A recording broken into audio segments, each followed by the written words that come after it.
Olá, sou Flávio Goldberg, advogado, professor e mestre em Direito. Hoje conversei com o ex-presidente, professor Michel Temer. Falamos sobre seu governo, sua trajetória política e sobre o cenário atual nacional. Espero que gostem. Olá, presidente Michel Temer. É uma honra falar com o senhor. Fico feliz pelo aceite do convite para conversarmos sobre sua trajetória política, seu governo e a política nacional atual. Pois eu tenho muito gosto em estar com vocês novamente, viu, Flávio? E termos essa conversa, né, que será sempre e seguramente muito construtiva. Fico muito orgulhoso pelo fato de você me convidar para esta conversa. Muito gosto. É uma honra para mim, presidente. O senhor foi professor de direito, é professor de direito constitucional, um grande professor, um grande jurista. Todos que estudamos direito já nos debruçamos do seu livro. Foi secretário de Segurança Pública por mais de uma vez em São Paulo. Também foi deputado federal, chegou à presidência da Câmara por mais de uma vez, vice-presidente e presidente da República. Então, o senhor tem uma experiência tanto no poder legislativo quanto no poder executivo, assim como no judiciário pela sua formação jurídica. Como o senhor vê um impasse, como o senhor enxerga uma saída por esse impasse da briga entre os poderes que está acontecendo atualmente? Bom, em primeiro lugar, né, Flávio, você sabe que tanto eu como você cultuamos muito a Constituição Federal. E a Constituição Federal, ao estabelecer a independência entre os órgãos do poder, determina também a harmonia. Então, o primeiro ponto sobre o foco jurídico e, em consequência, sobre o foco político e institucional, é que os poderes têm que trabalhar harmonicamente. Toda e qualquer desarmonia significa uma inconstitucionalidade. Não é? E é claro que nós temos que examinar certa preocupação, um eventual conflito entre os poderes do Estado. É interessante, por mais que haja noticiário referente a esta eventual conflitância, o fato é que os poderes acabam se entendendo. Não é? Você vê, hoje critica-se muito a história do Supremo Tribunal Federal, de que o Supremo estaria invadindo competências do Legislativo. Né? Não me parece correta esta conclusão, né? Porque nós sabemos que o judiciário ele age só provocadamente. Né? O judiciário é um poder, vamos dizer assim, entre aspas, mas verdadeiramente inerte. Né? A jurisdição só se manifesta se provocada. E quem provoca muito, Flávio, a jurisdição é exata e precisamente o Congresso Nacional. Você sabe que deputados, senadores, partidos políticos, a todo momento, levam questões, provocam a manifestação do Supremo Tribunal Federal. E, muitas vezes, a literalidade do texto constitucional permite uma decisão muito objetiva, muito concreta. Outras vezes, é a interpretação do sistema constitucional que leva a certas conclusões. Então, eu acho que nós, quando falamos, não devemos alimentar a ideia de que há um conflito. Né? O conflito é, digamos, via imprensa, via manifestações individualizadas, mas não é exatamente em função dos órgãos do poder. Acho que estes ainda trabalham em relativa harmonia. Se começar a desarmonizar demais, nós temos que alertar, temos que apontar o dedo, porque daí o perigo já não é de uma divergência eventualmente política, né? Mas de uma divergência institucional. E a divergência entre as instituições é muito grave para o sistema democrático. Né? Certo, presidente. Este certo protagonismo do Congresso Nacional, vejo o senhor e outras autoridades falando sobre que vivemos numa espécie de semipresidencialismo, como acontece nos países da Europa. E de tempos em tempos nossa Constituição ela é alterada, né? A gente, apesar de ter uma jovem democracia, o senhor entende que poderia ser uma solução para evitar essas rupturas institucionais, o implementamento do parlamentarismo no país? Olha, o que ocorre é o seguinte: são dois pontos que você levanta. Né? Um primeiro é realmente desta Constituição nossa, que é muito pormenorizada, vai sempre ao detalhe, né?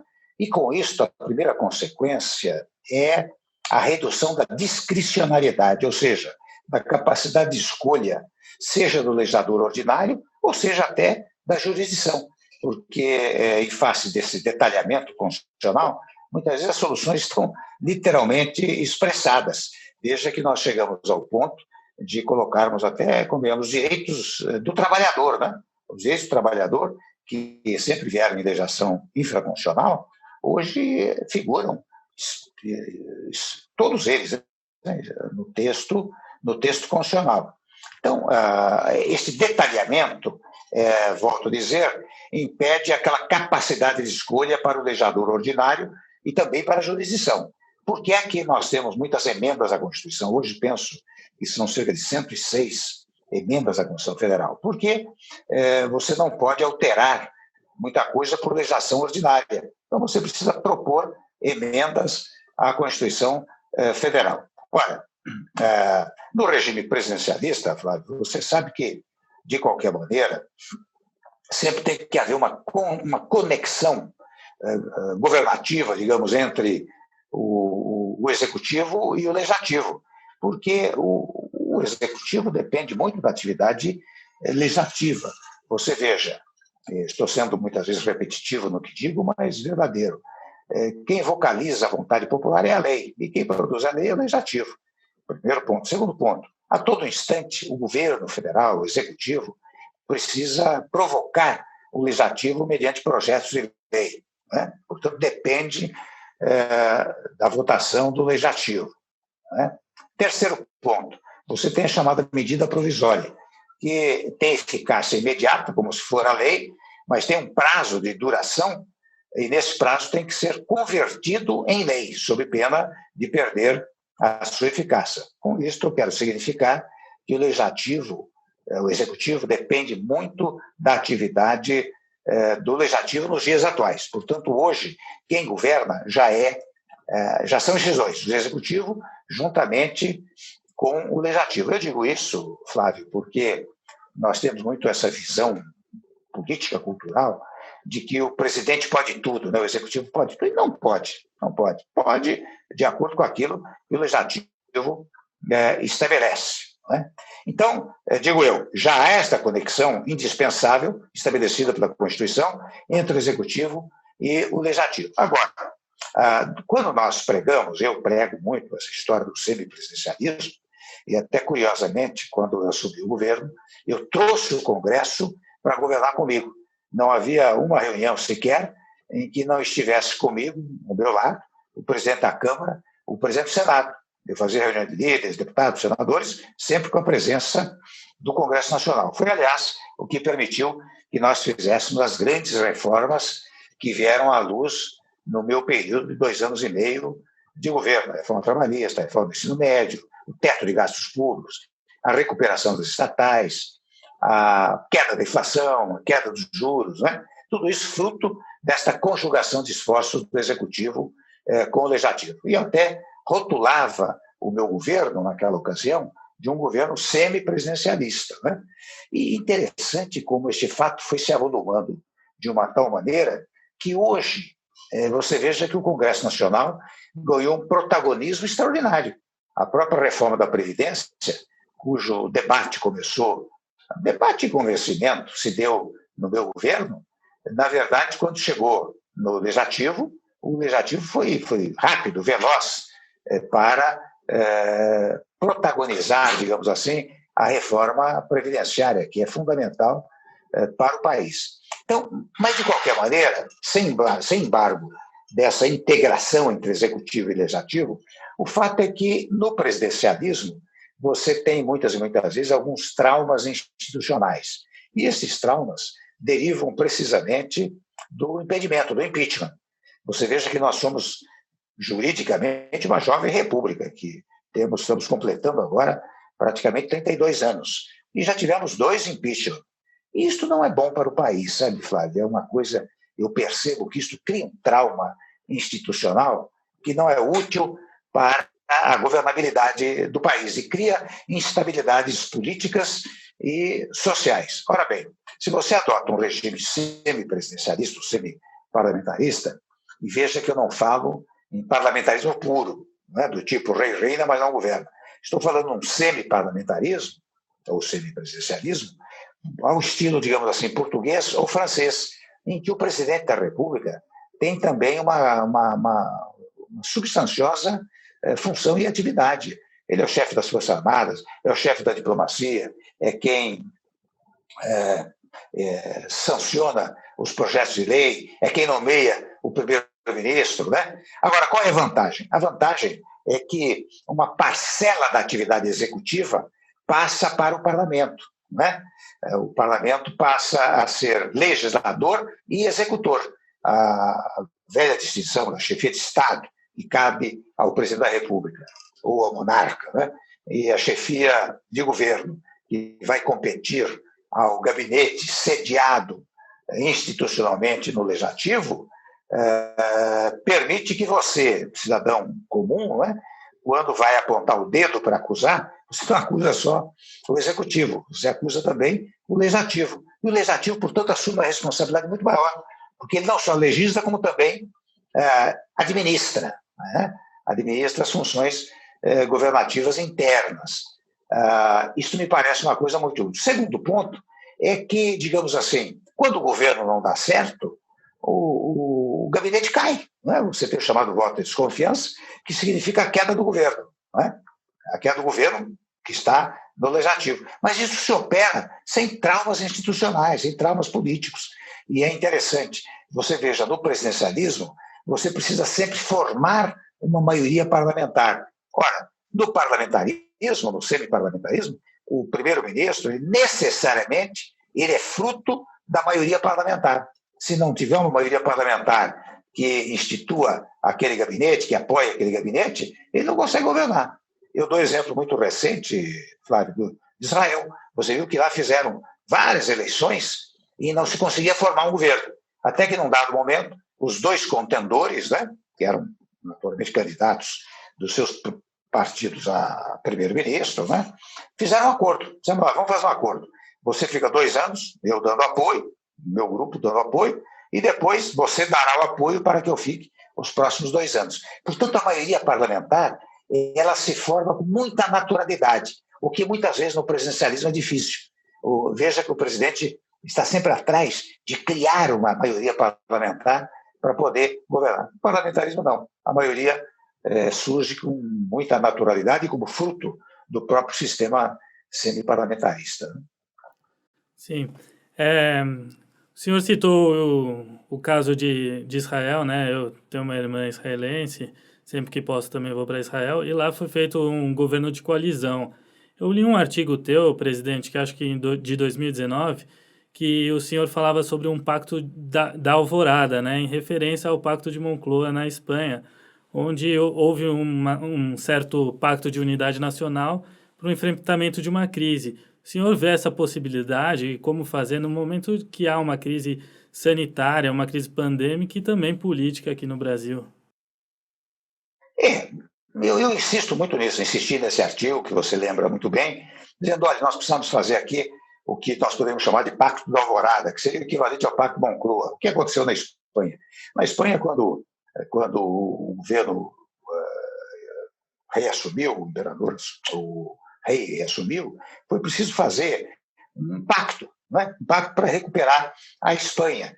E aquele Pacto Moncloa reuniu o quê? Reuniu a classe política, inclusive a oposição, Flávio, inclusive a oposição, empresários, líderes sindicais, fizeram um grande pacto para reerguer a Espanha. Ora bem, nesse momento, você lembra bem, nós temos uma crise sanitária, né? Uma crise econômica e, de igual maneira, uma crise política, especialmente com a saída do ex-ministro da Justiça, criou uma crise política no país. Depois, a sequência de ministros da Saúde que deixaram os seus cargos, né? Então, essas 3 crises comportariam, como devem comportar, um grande pacto. Quer dizer, eu acho que, veja bem, para tocar no ponto da crise sanitária, né? O coronavírus, ele não escolhe membro do partido A ou do partido B para penetrar no corpo dos indivíduos.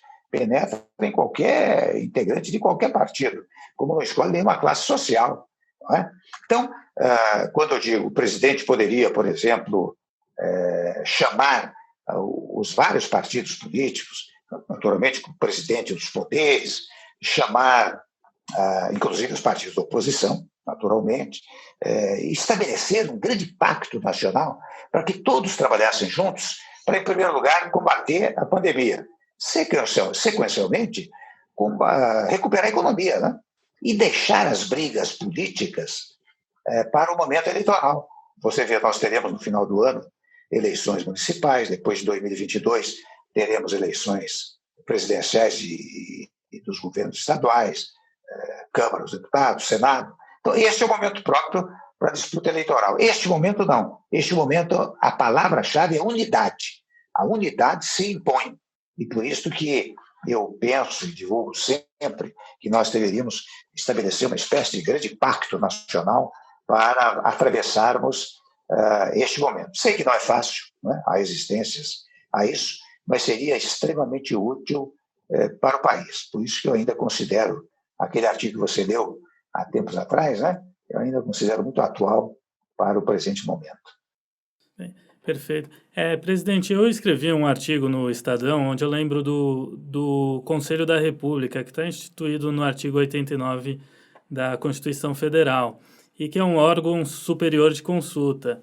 E eu, inclusive, sugiro que esse conselho se desse também com os ex-presidentes, que assim como o senhor fala em muitas entrevistas que o presidente tem uma voz forte, os ex-presidentes também têm uma voz forte e, portanto, em muitos países, os ex-presidentes têm cargos vitalícios de voz, como é no caso da Itália, por exemplo. O senhor acharia útil, no momento atual, ser instaurado esse órgão para uma ajuda, né, nessa crise, principalmente sanitária que vivemos? Eu li o seu artigo, aliás, como sempre, muito bem colocado e muito bem lembrado, todas as teses que lá se acham. Mas francamente, eu acho que seria útil ouvir ex-presidentes. Não sei se por meio de um Conselho da República, mas é interessante nos Estados Unidos, né, as pessoas. O presidente ouve sempre o ex-presidente, os ex-presidentes, porque você passou por aquilo, né? Então você já teve uma experiência que pode ser útil para o país. Há estados até países em que o presidente é senador vitalício, né? Não tem direito a voto, mas tem direito à voz, né? É uma coisa extremamente útil. Agora, não sei se isso pegaria, digamos, entre aspas, Flávio, aqui no nosso país, há uma certa resistência, né? Então, eu, como ex-presidente, embora dê entrevistas e tudo isso, mas eu tento pautar-me por uma certa discrição, né? Porque senão parece que você quer invadir a esfera de atividades de quem está do poder, né? De quem está exercendo a presidência. Tanto que muitas vezes, quando me dizem, você dá algum conselho? Eu digo, não dou conselho. Se me pedirem, eu dou palpite, né? Porque, evidentemente, esse palpite há de ser filtrado. Agora, que é útil a fala de ex-presidentes, mas teria que ser, Flávio, uma coisa assim, tipo ex-presidente que não tem objetivos eleitorais. Se tiver objetivos eleitorais, ele vicia a sua fala. Precisava ser ex-presidentes que não tenham pretensões eleitorais, não queiram simplesmente representar um partido político, mas representar um pensamento de quem passou pela presidência. Porque, volto a dizer, se o ex-presidente estiver exercitando uma atividade política, vai ser candidato em qualquer momento, ou pleiteia em nome do seu partido, eu repito, vicia o processo de consultação, né? Então, eu acho que, guardados esses pressupostos, seria útil essa formatação que você propõe. Eu acho que é um benefício para a nação, esses palpites que o senhor dá, inclusive, e vejo com bons olhos. O senhor sempre foi conhecido como um conciliador, um mediador e um pacificador de conflitos, né? A Noruega, serviu como um mediador no conflito no caso da crise da Venezuela. Como o senhor vê o papel do Brasil nessa guerra agora da compra das vacinas contra o Covid, Estados Unidos, China, Europa, enfim, e os países pobres acabam ficando defasados. O senhor vê qual que seria o papel ideal para o Brasil exercer?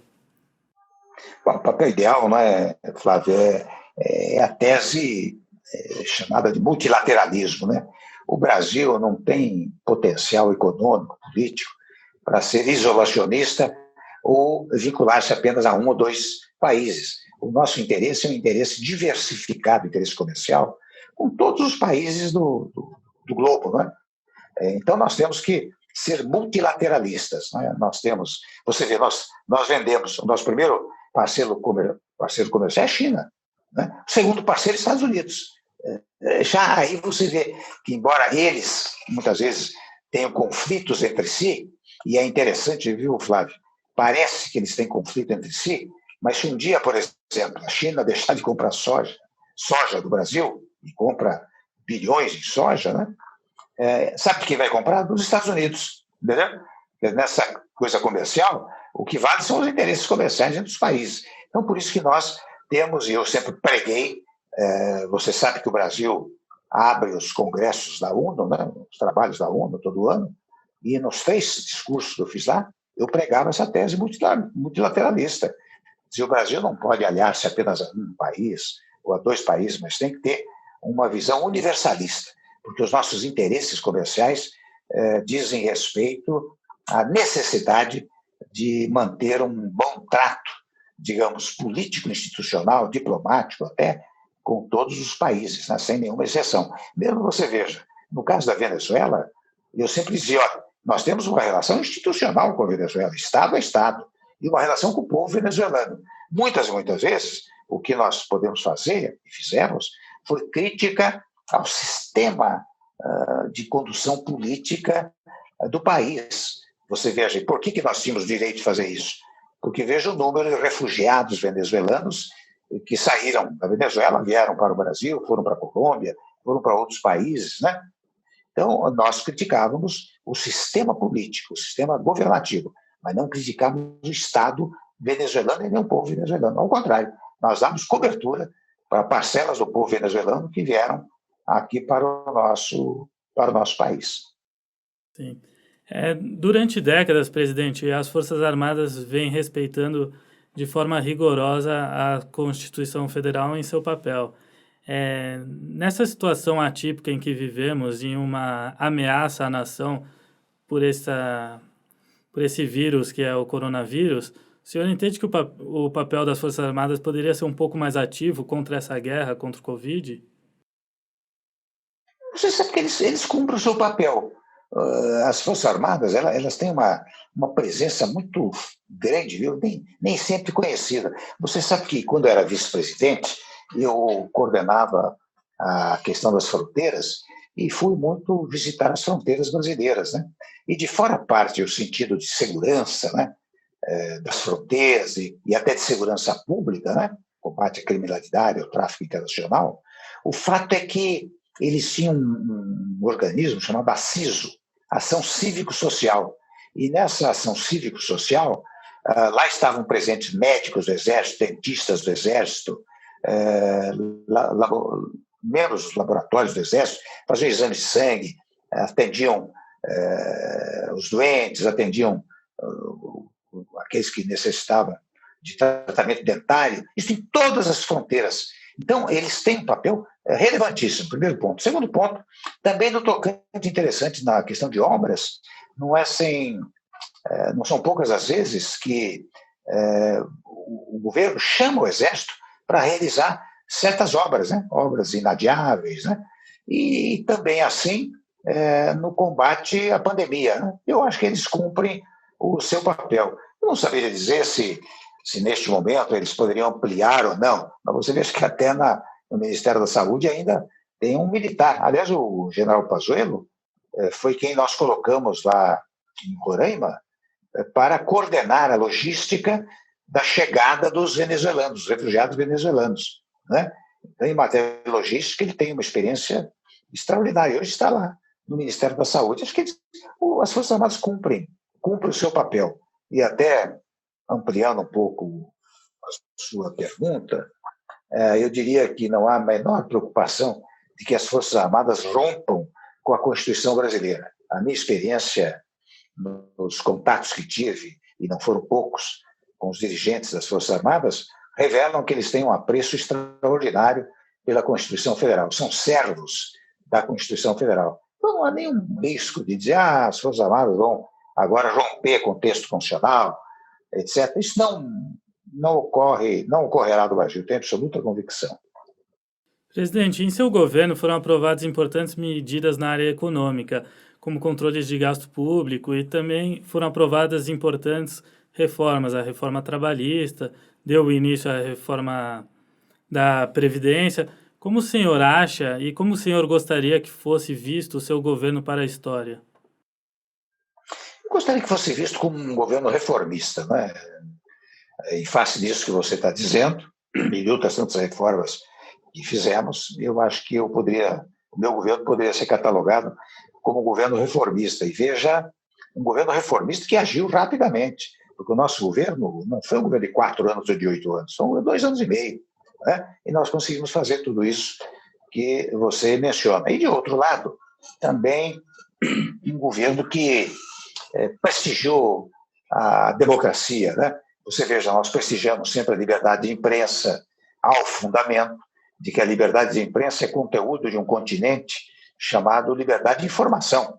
A liberdade de imprensa não é só em favor do dono do veículo de comunicação ou do jornalista, é em favor do povo, por isso que você tem direito à informação. Até interessante, Flávio, na Constituição, você encontra lá o direito à resposta. O que é o direito à resposta? É para completar uma informação. Se a informação é equivocada, o sujeito pleiteia a resposta e, com isso, busca completar a informação. E eu acho que o meu governo fez exatamente isso com muita tranquilidade. Eu pregava sempre a unidade, pregava a paz, não é? Veja que eu tinha uma oposição, convenhamos, legítima, até digo eu, legítima, mas feroz, combativa, né? Combativa. E eu não dava atenção, eu achava que era, enfim, legítimo. E se opusesse, afinal, perderam o poder, né? Mas eu fui em frente, toquei o governo para frente e cheguei até o final, sem embargo até, de muitas vezes tentarem me derrubar do governo. Né? Mas eu cheguei até o final. E cheguei por força dessa pregação que eu fazia, dessas medidas que eu tomava. Então, penso eu, que eu serei, como graças a Deus já começo a ser reconhecido, como alguém que fez reformas fundamentais para o país e, ao mesmo tempo, pregou a pacificação social.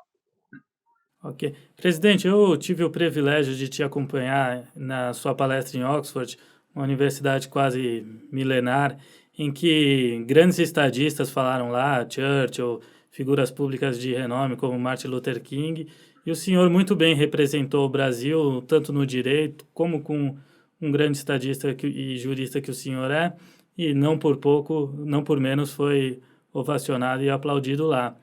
Então, te ouvir, para mim, é sempre uma aula, presidente, e eu fico muito feliz e honrado por ter aceitado o convite para conversarmos aqui. Muito obrigado, presidente. Prazer, muito obrigado a você, e eu tive o prazer de você estar comigo nessa viagem que fizemos à Inglaterra, né, a Oxford, e realmente seria o interesse do estudantado lá, do estudantado pós-graduado, né, que nos ouviu e, graças a Deus, nos recebeu muito bem, porque quando eu vou aí fora, eu, digamos, acho que eu consigo promover o país. E muito obrigado pela gentileza desse seu convite para ser entrevistado. Muito grato a você. Fico grato, presidente. Um grande abraço. Um abraço, viu? Um abraço.